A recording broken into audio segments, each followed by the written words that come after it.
Hey, what's up, y'all? Today in this video, I'm gonna be telling y'all some important information that you should definitely know before you start cheating in video games like I do. So there's gonna be a lot of information in here that you are going to need beforehand, and stuff that can also help you after you've already started. Just like some basic information. Some of it might seem really simple to some of you, but it's just some stuff some people gotta know, right?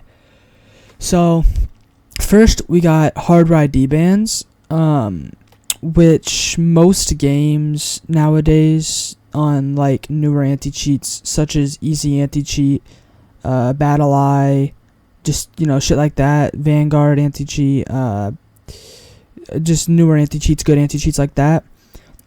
They'll do something called hardware ID banning, where they ban your PC serials, which that's the serial numbers on the parts of all of your PC, or a lot of the, not usually all of your PC, but just like some of the parts, which is an actual pain.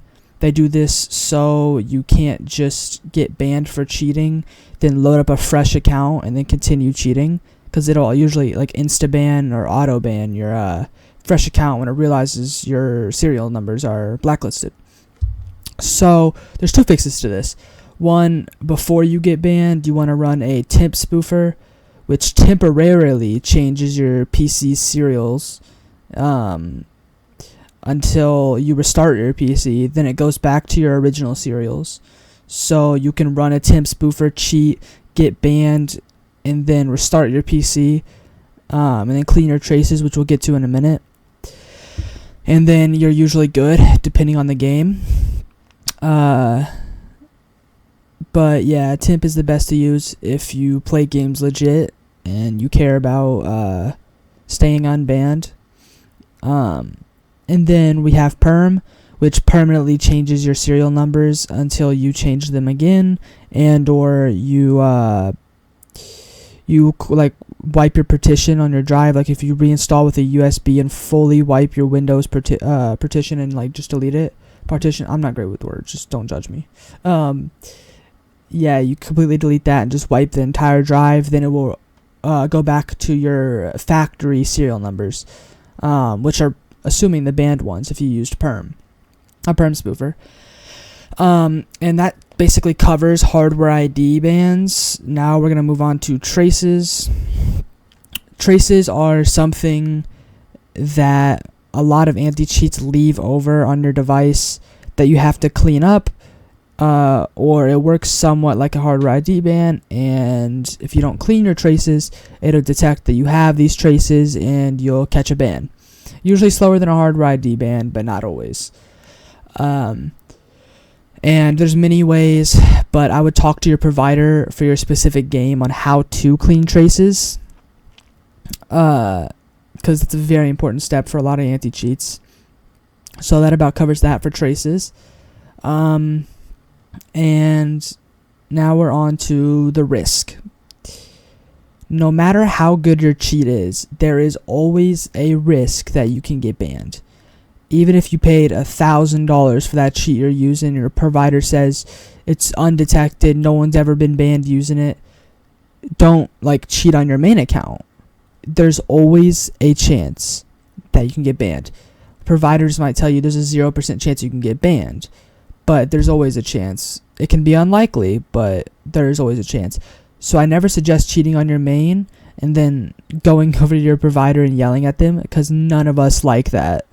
As a fair warning, if you cheat on your main and then you get banned on your main account, we're not giving you a refund. We're not doing anything for you, dude, because that's on you, man. So that's one tip you got to remember. Do not cheat on your main account. All right, on to the next tip. It is finding a good provider. Finding a good provider is very, very important for a good cheating experience. Some providers will exaggerate and lie about how good their cheat actually is until you buy it. A lot of them don't drastically lie so that they don't get exposed for fully lying. But some of them will say, we've been undetected for months, and then you buy it and you get banned while legit cheating, which could be your fault. It could be the cheat's fault. some providers really do lie about how good their cheat really is, which is just something you kind of got to look out for. And you guys should also be cautious of scams. A lot of people will put out like videos on YouTube about free cheats, especially for games like Apex or Fortnite or Rainbow Six Siege. Do not download those. They're always viruses and rats and malware, okay? If a cheat is free for a game that is really good, or has a really good anti-cheat like Easy Anti-Cheat or Battle Eye, it's not a real cheat, and your PC is gonna get ratted. Maybe games like CS2, I know a couple cheats that are free for that. But I do not suggest going around downloading random free cheats if you want to cheat.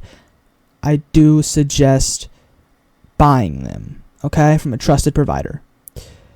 Alright, on to the next tip. Read your instructions. Most cheats will come with a set of instructions on how to load the cheat into the game and how to make it work correctly. A lot of times people don't read these instructions because they might have experience cheating, or they think they know what they're doing, and they might get banned from loading it wrong, or they load it wrong and it doesn't work.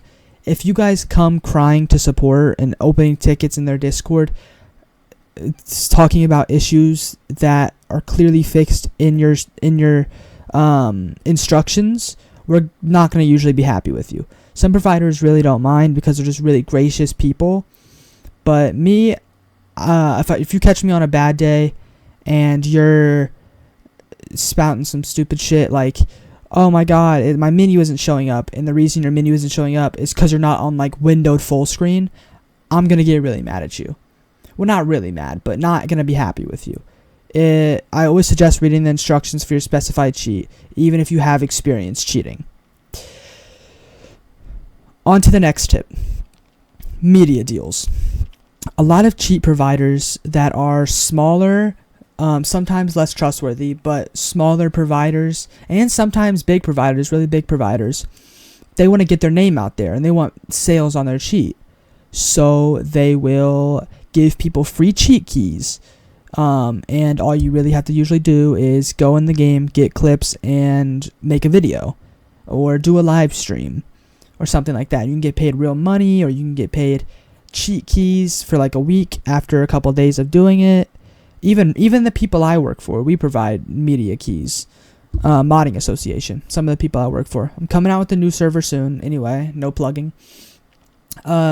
Yes, I really suggest getting media if you are newer to cheating somewhat and want to start a channel like I did. A lot of the cheats I have showcased were based off of media deals, which is just, it's a really cool thing. That's how you get it going. That's how I got my channel going. I had Phoenix Hack, Wasanto, those two, same brand basically, both give me media deals when my channel was fresh, and I thank them for that because now my channel is somewhat thriving and I'm a cheater in the community now, which is just, it's lovely, that's exactly what I wanted, and they gave me chances. So if you wanted to start a channel or you want to get free cheats sometimes, I do suggest doing media deals, but don't overdo it. I've had a couple people do media for like 2 days and then request a lifetime key. That's not going to happen. Don't get your hopes up, really. Alright, probably the last tip of this video. Don't quote me on that though. It kind of falls into one of the last tips I gave about to read the instructions of your cheat and how to load it. And one of the reasons that you need to do this is because of something called false positives. What false positives are is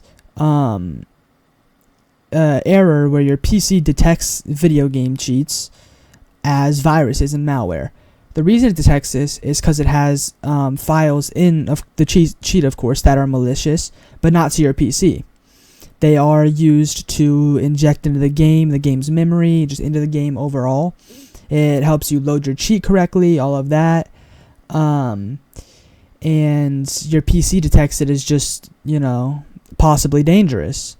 That's why it's called a false positive, because it's positively detecting it as a virus, even though it's not. So don't be scared if you download a loader for your cheat off of like some known provider and it says it's a virus, because chances are it's usually not. But you know, I'm not to say that some providers won't rat you, because you have to be careful for that reason. But of course, basically all cheat loaders will say that they're viruses just cause. So you always should turn off your antivirus. That's very, very important. Here is basically one last tip. Make sure if you plan on cheating often, that you are on Windows 10, because majority of the time Windows 10 is more supported for cheats than Windows 11. So I usually always suggest downgrading to Windows 10 if you're on Windows 11 before you start cheating a bunch, because a lot of providers, their cheats won't work on Windows 11. So that would always be a pain. So if you plan on starting to cheat, you should really downgrade to Windows 10. One last tip of the video. It is about hardware ID locks. Hardware ID locks are something mostly all providers put on their cheats, and what it does is whenever you open up the file, it scans your hardware ID and it'll lock that hardware ID to that specific key that you're using to use the cheat and your current loader.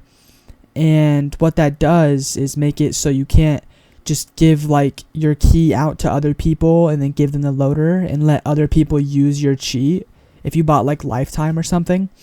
A lot of cheats, they will they won't let you you log in, or say hardware ID mismatch, something like that. So you usually have to talk to your provider to get them to reset your hardware ID on your key, because your key is what lets you use the loader. And yeah, so that's another reason I suggest using a temp spoofer, is so you can load up your cheat, make sure it's already basically loaded up and ready to launch into the game.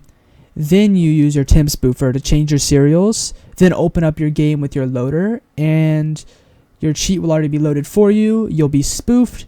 After you're banned, you can just restart your PC, and your cheat won't be hardware ID locked. Like, you won't have any issues logging in. And then you can just, log back in and then spoof again, repeat that process as much as you need. So yeah, I appreciate y'all watching this video. I'd appreciate it if you'd like and subscribe, and let me know if I missed any good tips that you would like to know in the description or in the comments, sorry. And yeah, if you want to hit me up on Discord is just Tayqa, Tayqa. I answer mostly all friend requests and DMs. Don't add me to just spout some nonsense, because I will block you. I just don't have time for that. But yeah, alright, see y'all later. Have fun cheating.